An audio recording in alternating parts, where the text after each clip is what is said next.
मैं सबसे पहले तो बधाई देना चाहता हूँ उन सारे नीट एस्पिरेंट्स को जिन्होंने इतने कठिन एग्ज़ाम को क्वालिफाई किया है। अब आपने जो सवाल पूछा कि ईएनटी एज ए कैरियर कैसा ब्रांच है, इसको कैसे चूज़ करना चाहिए या इसको चूज़ करने में कुछ कठिनाइयाँ हैं। जैसा मेरा मानना है, ईएनटी एक टर्मिनल ब्रांच है और ये ब्रांच आने वाले समय में सबसे ज़्यादा ऊपर उठने वाली ब्रांच है। देखिए, एक डॉक्टर को कैरियर में दो चीज़ें बहुत ज़रूरी होती हैं। एक तो सबसे इम्पोर्टेंट है कि उसको काम मिले, जो भी उसने पढ़ाई की है वो उस स्किल को यूज़ कर पाए और उस काम का उचित दाम मिले, यानी कि उस काम के लिए उसको उचित पैसा मिले। यदि किसी डॉक्टर को ये दोनों चीज़ें मिल रही हैं तो वो डॉक्टर अपनी ब्रांच से भी सेटिस्फाइड होता है और अपनी लाइफ में भी अच्छा कर रहा होता है।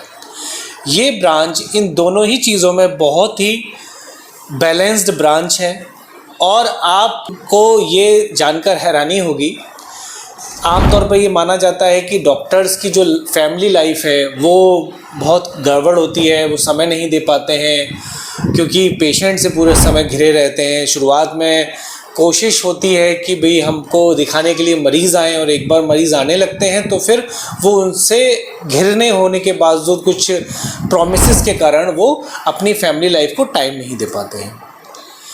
चूँकि ये एक एंड ब्रांच है, इसमें मेडिकल और सर्जिकल दोनों पार्ट्स हैं और ये ब्रांच फेशियल प्लास्टिक सर्जरी से स्टार्ट होकर स्कल बेस्ड सर्जरी तक जाती है। मतलब आप इसमें कॉस्मेटिक सर्जन बनना चाहते हो, मीन्स राइनोप्लास्टिक सर्जन बनना चाहते हो तो आप वो भी बन सकते हो। आप एक मिनिमल इन्वेजिव सर्जन बनना चाहते हो, एंडोस्कोपिक सर्जन बनना चाहते हो, वो भी आप बन सकते हो। आप एक अच्छे ऑटोलॉजिस्ट बनना चाहते हो, कान की सर्जरी करना चाहते हो, सिर्फ कान की सर्जरी, तो वो भी बन सकते हो। अभी इसमें बहुत इम्पॉर्टेंट एक टर्मिनल पार्ट आया है जिसको वर्टाइगो स्पेशलिस्ट बोलते हैं।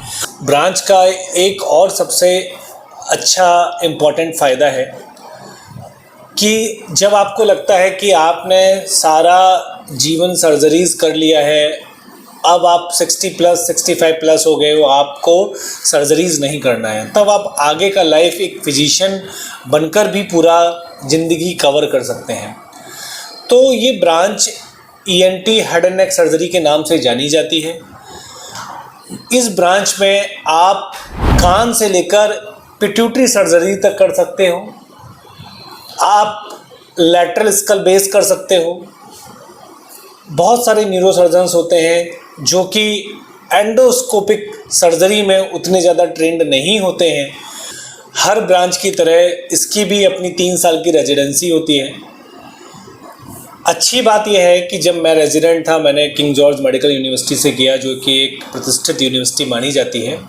मेरे साथ के और सारे जो मेरे कलीग्स थे, जो सर्जरी में थे, मेडिसिन्स में थे या बाकी ब्रांचेस में थे, तो हमने ध्यान दिया कि जब हम लोग अपना रेजिडेंसी 4-5 बजे के बाद हम लोग कुछ समय निकाल पाते थे अपने लिए और हम लोग अपने वीकेंड्स को एंजॉय कर पाते थे, वहीं वो लोग वर्कलोड होने की वजह से उतना नहीं एंजॉय कर पाते थे और वर्क और फैमिली बैलेंस नहीं बन पाता था।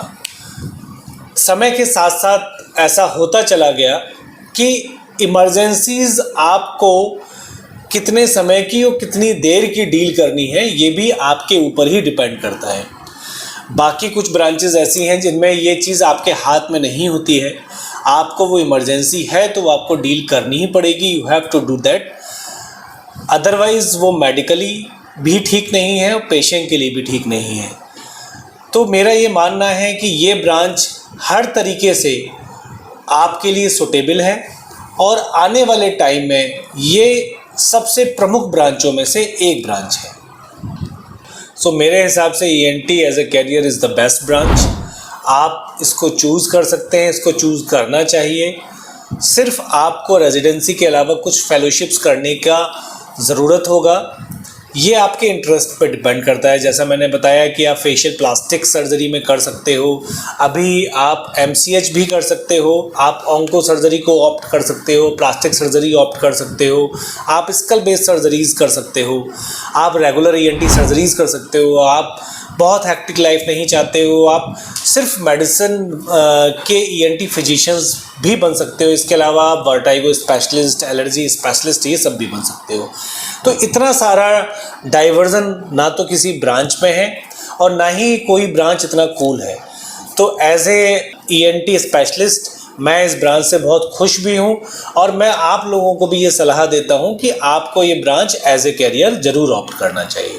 सो go ahead and choose ENT as a career, you will rock.